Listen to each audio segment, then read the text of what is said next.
Pastor மாதிரி வரான், அவனை கேள. என்னப்பா ஃபுல்லா ஏசப்பால இறங்கி இருக்கிற, ஏசப்பா வீடியோவா போடுற? ஆமாண்டா, அவர் தான் எனக்கு வாழ்க்கையை கொடுத்திருக்கிறாரு, என்னை விடுவிச்சிருக்கிறாரு. எப்பா நீ முன்னாடி என்ன பாவம் செஞ்சேன்னு தெரியாத நினைச்சுனுக்கிறியா? எனக்கு குப்பமேட்ல கஞ்சா ஆச்சது யாரா இருக்கிட்ட சுத்தி இருந்தேன், என்ன நான் பண்ணிருந்தேன் தெரியாத நினைச்சுனுக்கிறியா? இப்போ நல்லவன் மாதிரி ஒயிட் செட்டு போட்டா நீ நல்லவன் ஆயிடுவியா? டேய் பண்ணந்தாண்டா, பண்ணலன்னு ஒன்னும் சொல்லியே. பாவம் பண்ண, அக்கிரமம் பண்ண, எவ்வளவு கேடான வாழ்க்கையை வாழ்ந்துட்டு இருந்தேன், எவ்வளவு போதைக்கு அடிமைத்தனத்துல இருந்தேன், இல்லன்னு சொல்லியே. ஆனா இப்படிலாம் இருந்த என்ன ஒருத்தர் தூக்கி எடுத்தாடுறா. இப்ப நீயே சொல்லு, என்னை யாராச்சும் திருத்த முடியுமா? ஒரு போதைக்கு அடிமையா இருக்கிறவங்கள உன்னால திருத்த முடியுமா சொல்லு. இப்போ அநேக இடத்துல சிறுவர் சீர்திருத்தம்னு இருக்கு. அந்த சிறுவர் சீர்திருத்தத்துக்கு அநேகரை கொண்டு போறாங்க. யாருனாச்சும் திருந்த முடியுதா? முடியாதுடா.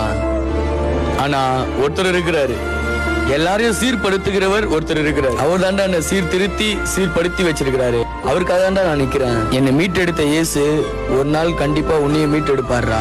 அப்ப புரியும் நான் சொல்றது உனக்கு.